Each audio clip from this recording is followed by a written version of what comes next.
Stanford? Stanford, because I think your decision making, the surgical part was fine, but your decision making regarding the chemotherapy is very awkward, more difficult. Now, when you came in last time, were you with her? Yes. Yeah, that's my daughter-in-law, Sandy. I was. Mm-hmm. I Yeah, know. ended up being a little more complex than we thought it was going to. Yeah. And she wasn't sure she was going to see the oncologist there, but then they really, really wanted her to. No, I think it's a good idea you saw it because, had you seen me, Yes. I would have said, I need help. Oh. Oh, So really? I Okay. would have said that. So because, well, good, because then they told us, they Because said of the we can type of cancer work it is? together. Which I've got the So I name spoke to written you. I down. spoke to your oncologist, Dr. Tyler Johnson. I spoke to him today or yesterday. Yesterday. Yesterday I spoke to him. So the issue is this: that you have a cancer. I'm going to read his note, and he would have explained things to you. It's a bit complex, and the complexity is this. Um, the stage of the cancer, you had, I've forgotten how many lymph nodes were positive. Do you remember that? 7. 7 lymph nodes. So the recommendation is this. If you have, so you have a stage 3 colon cancer. So the colon is like a hose. If you have a cancer just in the lining, we call it stage 1.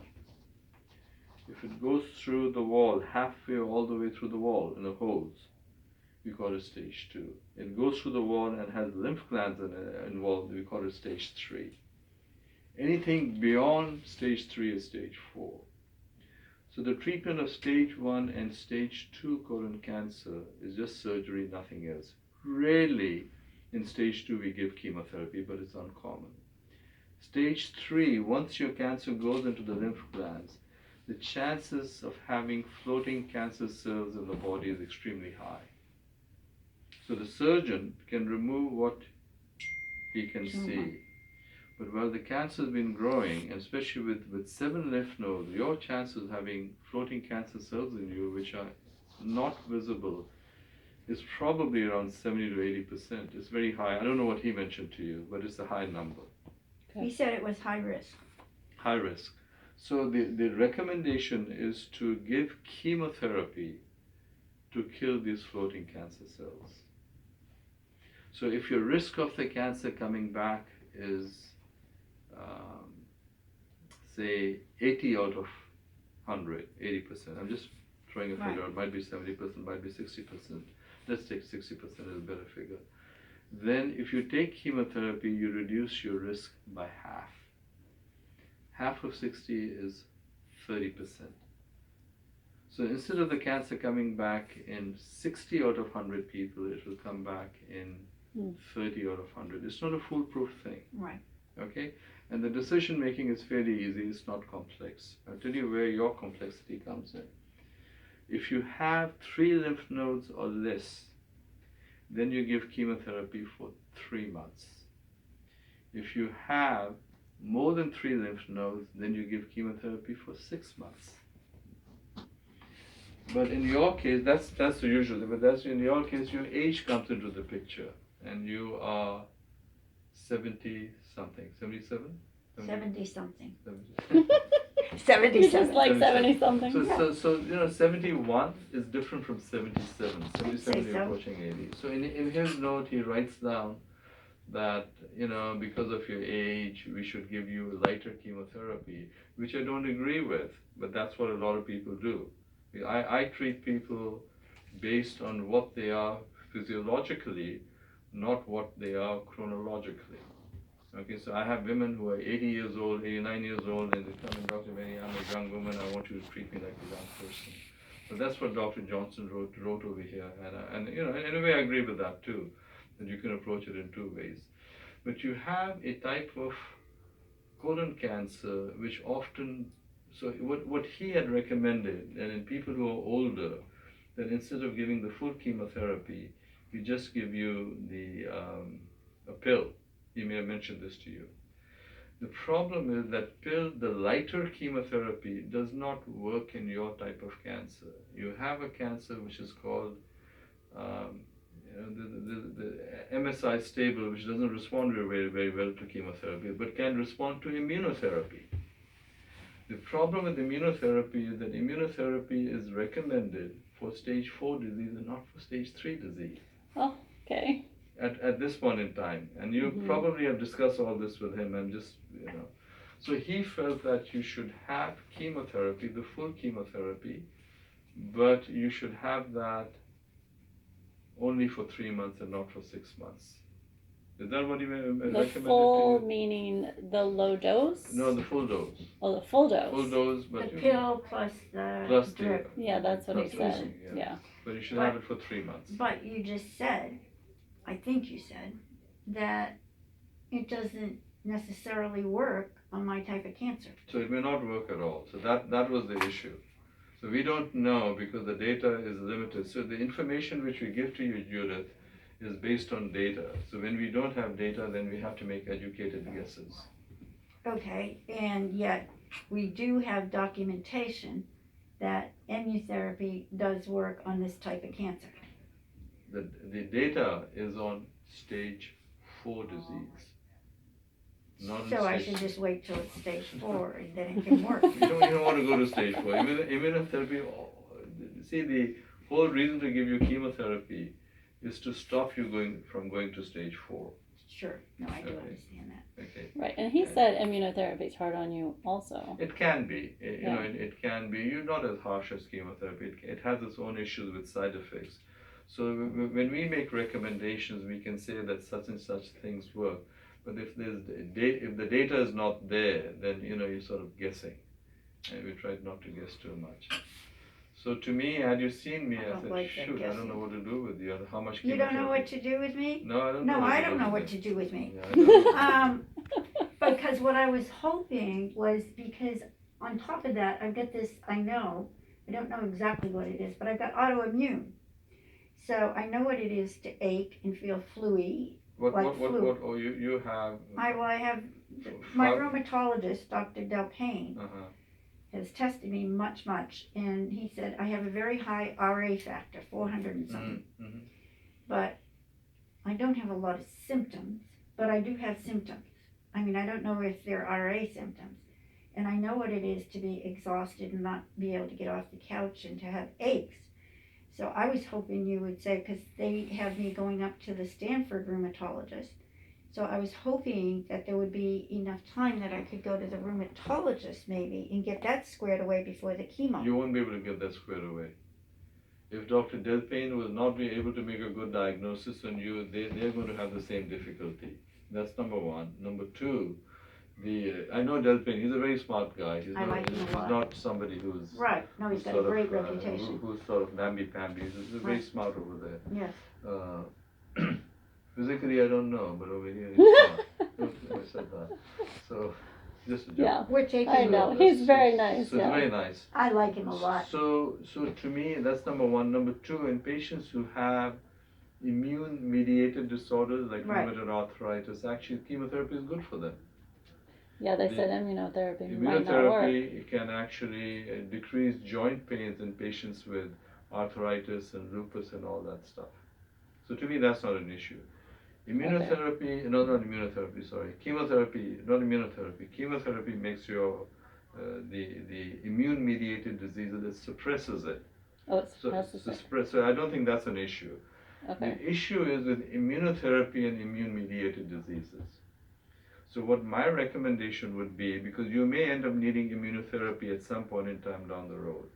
So what my recommendation is that you at least start the 3 months of chemotherapy, see how you fare with it. In the meantime, you get your rheumatoid arthritis stuff done in Stanford. Right. So that if you do need immunotherapy at some point in time down the road, then we have had a Stanford opinion regarding, and then it becomes tricky. Then the decision to give immunotherapy becomes tricky, because the present recommendation is that in patients who have immune-mediated disorders, that we are not really sure what immunotherapy does to them. Oh, great. The Stanford doctor he said that they would check to see if she was a candidate while she's doing chemo. For the immunotherapy? So when I spoke to don't know what Dr. that Johnson, he means. said that, so the question is for stage 3 disease. He said that if you cannot tolerate chemotherapy, if you have major difficulty in it, then he says we can talk about immunotherapy, but it's not something which we give in Okay. stage 3 disease. Okay. Have to be a bit careful on the decision making. Mm-hmm. So I'm very happy that you went to Stanford.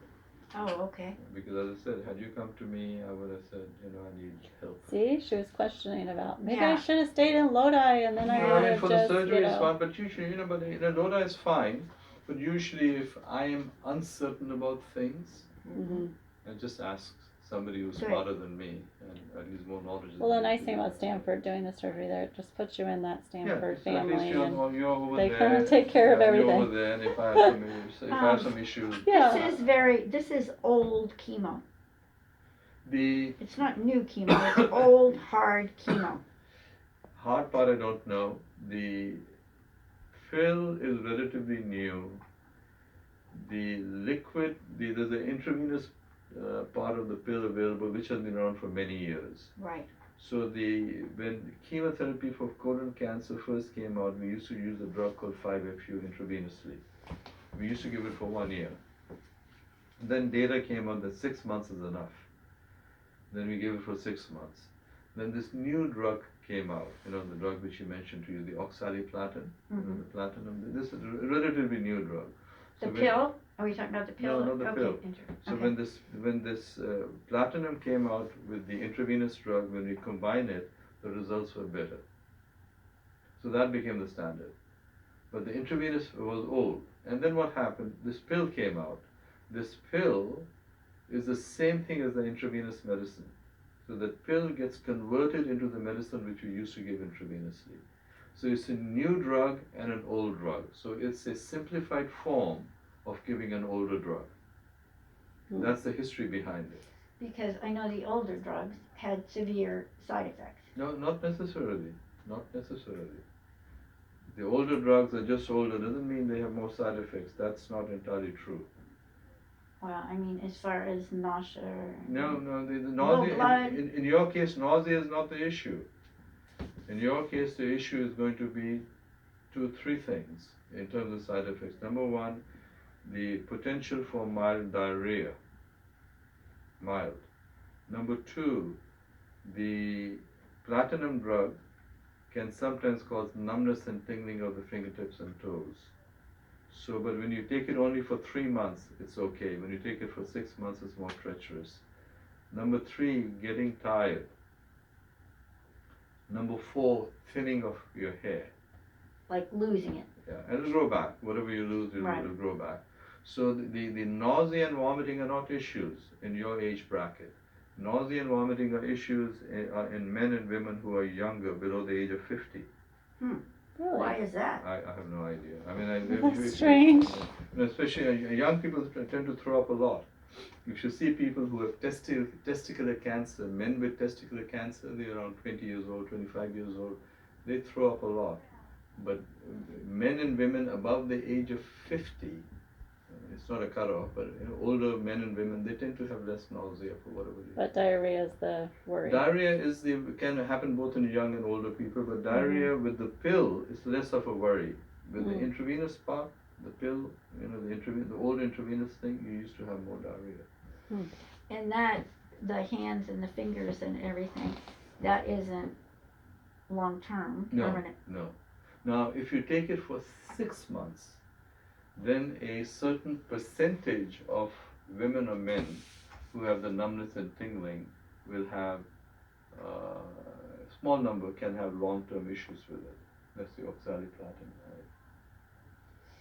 Okay. The other thing with the platinum drug, for this particular platinum drug, is that you cannot have anything ice cold to eat or drink. No beer, no cold soda, no ice cold water, but you can have room temperature stuff. Okay, No you can smoothies. put your hands in the fridge, but you cannot put your hands in the freezer to grab things. Your hands will go into a spasm. Nothing will happen to them, but it can become painful. So if you have to take things out of the freezer, you have to put gloves on and put your hands in. That's easy. I know I can do Yeah, that's not a biggie, but I'm just letting you know. Yeah, it's just good to know.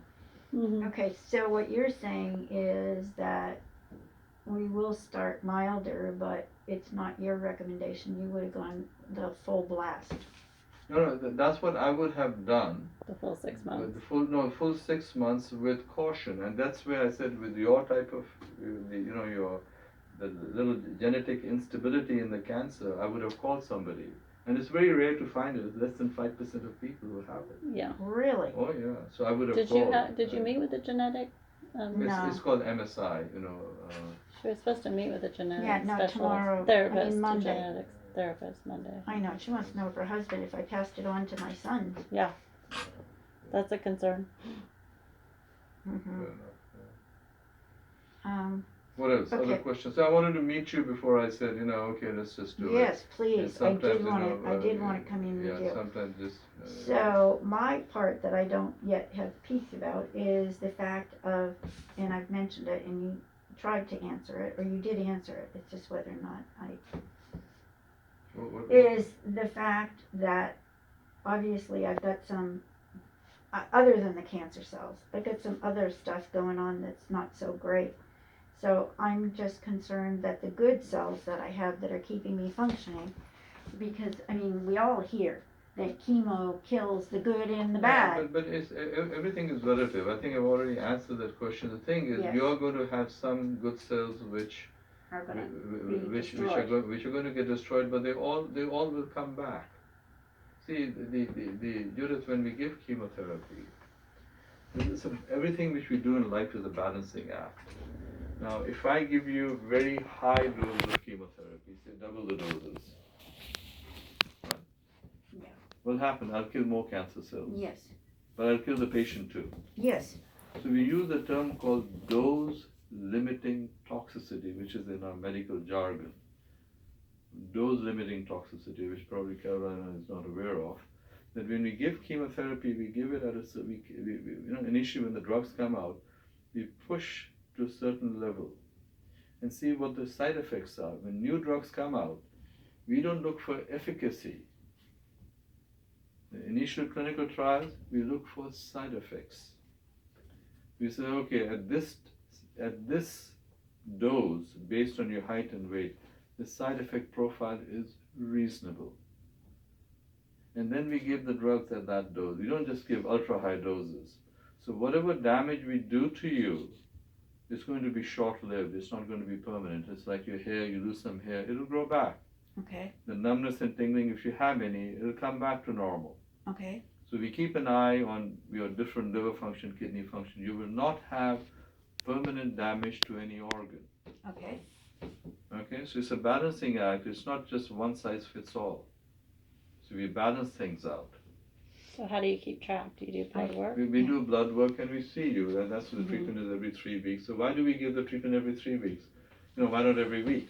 For the same reason. You get treatment, you get side effects, and then you start feeling better. So we want the body to recuperate a bit in between treatments. And then we give you the treatment again. Okay. So the pharmacist called me yesterday, I think, at Stanford, right? And of course, I thought that they had already been in touch with you, so I was waiting. I mean, this has been going on since September, right? Yeah, nobody. I mean, I found all this out. Well, yes, Couple of because I days called. ago. Because I called them. I didn't know what was happening. So. I didn't realize the ball was in my court, so I called them. But the pharmacist called, and he said, I have the pill here, because, I didn't think he had the infusion, but he had the pill. And that, I guess one pill was $400 and something on my part. Not one pill, the 2 week supply of the pill. 2 weeks. Yeah, so when you take the pill, there's 2 weeks on, 1 week off. You take 2 or 3 pills in the morning and 2 or 3 in the evening, depending on your height and weight. And then you take 1 week, you take no pills. Okay, so when you say every 3 weeks, you're talking about the infusion. I'm confused. So you get the drug which you get a drug called oxaliplatin. Right.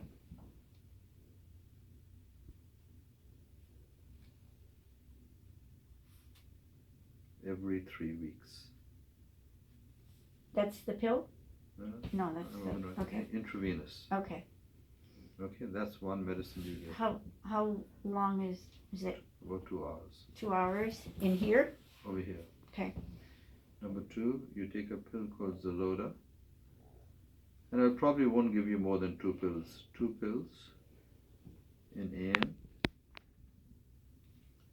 2 pills in PM. For 2 weeks. 2 weeks on, 1 week off. And we do this for 3 months. So each 3-week period. So you come over here only once every 3 weeks Okay, for the infusion. for the infusion. And then we do blood work in between all We that? do blood work in between, we do blood work in between, we do blood work before each chemotherapy. We check your liver function, kidney function, red cells, white cells, we check everything. Okay. I guess I'm complicated. You're not complicated, it's very routine. Your cancer is the one which is a bit different, so we're not really sure how effective the chemotherapy is going to be. That's the part we're not very sure. Aren't there, I mean, it seems like my nephew, who's the cancer expert up there in Seattle. What do they do? What sort of doctor is your nephew? He's an oncologist. He started his own. He's a pediatric oncologist. Pediatric oncologist. Yeah. He So travels. Yeah, so I mean, he would know. I don't know how much He they would use know some. oxaliplatin in But what he said, what he wanted to ask the doctor is this tumor. He wanted to know if it could be tested against the chemo. No, Why? it doesn't work. It's unreliable. They've been talking about the testing for the last. I finished my cancer training in 1986. So how many years now? So more than 30 years. We were talking about, the way we check antibiotics again, and he should be knowing that there is no data that if he's Is there like a cancer. grease test or something? No, there isn't. There's no test. There is testing available. The problem with the testing is it's not reliable.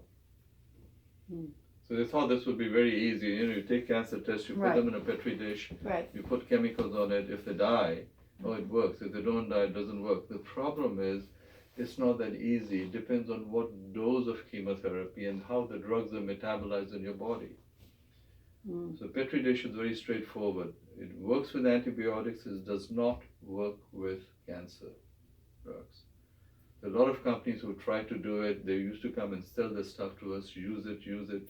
But when you look at the data, it's completely unreliable. So if that is in the back of your mind, you should, I'm being very upfront with you. That should not be there. It doesn't exist.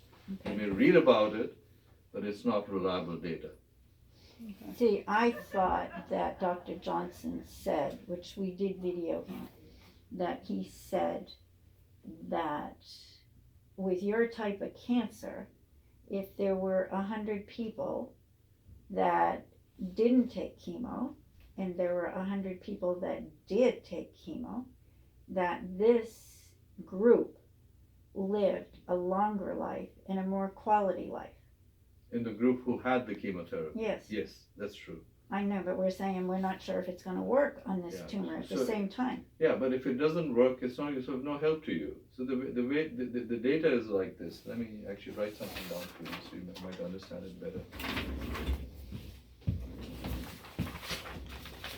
If there are 100 people like you, and you follow them for 5 years, if the cancer is going to come back, it's going to come back in 5 years. I'm going to write down comes back.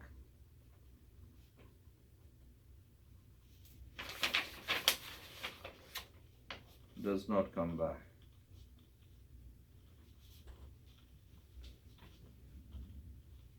If you have surgery alone and nothing else, you say, forget the chemotherapy, I'm running away. Yes, good idea. Yeah, good idea. I've thought of it. Yeah, I don't blame you. So, say the chance of it coming back is 70%. 30% chance it's not going to come back. This is with surgery alone, nothing else. When it comes back in the liver or elsewhere, comes back as stage 4 disease. Okay, it comes back because you have floating cancer cells. You have a high chance of having floating cancer cells. If you take chemo, it reduces your risk by half. So what's half of 70? 35. Okay. Now the cancer will not come back in 30. Wasn't going to come back. Doesn't come back in 35. Doesn't come back in 65. But it'll still come back in 35. So these 35 people will have a better quality of life down the road because the cancer is not going to come back. So if I put the figure of 50 over here, the risk reduction is the same, it's 50%. So this will become 25. Depends on what number I put over here. But your risk is high. We don't know whether it's 55 or 60 or 80 or 90. But you have a very high risk. Well, I do understand that, but I still, in my mind, is the fact that evidently my cancer is so strange and so rare that there isn't enough data to say, oh, well, have you had people here that have had my cancer that have been... Less than 5% chance. As I said, out of 100 people who have colon cancer, 95 won't have your type of cancer. You are a rare bird. Thank you. I like saying that to people. But you have had people with stage 3 colon cancer that have gotten well and lived up. I mean, I have a lot of people with stage 3 colon cancer who've done very well. And there are other people who have stage 3 colon cancer. Not do so well. Where the cancer comes back. I said, Dr. Medhi, I've been through all this chemotherapy, your cancer's come back. Yeah. So it's not a foolproof thing. I know. So that's why I wish I could give you a foolproof answer. No, I don't have that for you. I know you don't. And to think I could take it and no effect. Other questions for me? When would you want to start? When did you have the surgery done? I know he wanted to start within 6 weeks, which would be next week. Yeah, I had it done on December 2nd. No. Do you have a port in you? November 2nd. What? Do you have a port in you? We'll have to put a port too. You know, unless your veins are okay. Show me your veins, we might be able to manage it without too many. Well, we have pretty good veins. We can manage without a port.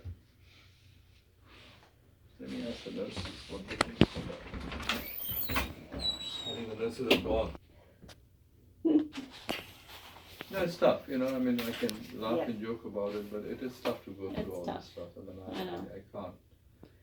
And then she's debating about doing some natural stuff with it. Have you ever heard of people doing that? Yeah, do that. No, I mean, I have nothing against it. People like to do things. You know, CBD and all that yeah, stuff. CBD is fine. CBD is great. Nothing wrong with it. Yeah, Or because these like vitamin C injections you were talking about. No, don't do the vitamin C injection. I You was can do it. wondering. It's a waste of money. I mean, there are Okay. people who promote it. There's no data. I mean, some of my patients go for it. I said, that's fine. I said, you know, make sure you don't spend your life savings on it. I mean, that's the point I make. I don't think it hurts you in any way. Right, because it is expensive. But it's just, you know, an obscure thing. Don't go into obscure things. okay, well, will I have anything for the side effects or? Yeah, we give you anti-nausea medication. I don't think that's going to be an issue. Sometimes people get tired. Sometimes people I get tired anyway. Yeah, sometimes people have cramps in the abdomen, then you take some Tylenol. There are some patients who go through this treatment and say, Dr. Medhi, I'm waiting for side effects. Nothing has happened. You're sure you're not giving me some cheap medicine? You know, it's just Well, I'd water. like to be one of those. You might be one of those. I don't know. Okay. I don't know. That would be nice. Now, when I was in here before, you had said that I don't have RA. Why did you say that? Well, the reason why I said that to you, but let's not get into that because it's not my territory. Because you know, you cannot make a diagnosis of rheumatoid, and Delphine would have said the same thing. You cannot make a diagnosis of rheumatoid arthritis based on a blood test, right? It has to be a certain amount of symptoms. This young lady would know more about rheumatoid arthritis than I do. Oh, really? You know, she's just newly minted physician. Yeah. She did her exams. Yeah. But to me, with my knowledge, is that you cannot make a diagnosis of rheumatoid arthritis based on just a blood test alone. People will hum and haw. They won't give you a definitive answer. And that's what Dr. Delphine has been doing, and appropriately so. Yes, no, he's You know, good. so- He's good. Yeah, he hasn't been making you take anything for it. He's just been monitoring it. Well, he wanted me to take some meds. but you But can find without I them. don't know the finer details of Sure, it, you know, okay. it's not my area of expertise. Right, no, I by any understand means. that. It's old knowledge. Mm-hmm. All right, Judith, a lot of stuff you need to think about. Let me know what you want to do. I will write the orders down. I will get the ball rolling. Then you Okay. decide what you want to do. So you ordered the pills and all that? If they have them in Stanford, if you can get them, that's great. I'll order the pills, but then we'll have to, because the pills are expensive. And Very then, expensive. so then we have to go through your insurance and everything again. If they have it, that's fine, but I can write the orders down and I'll have my girls work on it. I Okay. don't have any Won't issue be with any that. less down in Lodi than up there, huh? No, it should be the Well, same. you just want to be able to pick it up. Yeah, I maybe. think they'll mail it to Oh, you. they'll mail When they it. mail it to you, just take them, and the next supply which you need, I'll get the ball rolling on it. I'll write the Okay. orders tonight. Okay, so have them mail it to me, so I might be starting this, let's see, this is Thursday, I might be starting next week, we're I saying. hope we can start next week, because then this Christmas comes in and it becomes, there's half of girls leave, and then nobody is interested in anybody during Christmas. Nobody's Mhm. interested in patients, except for me. Right.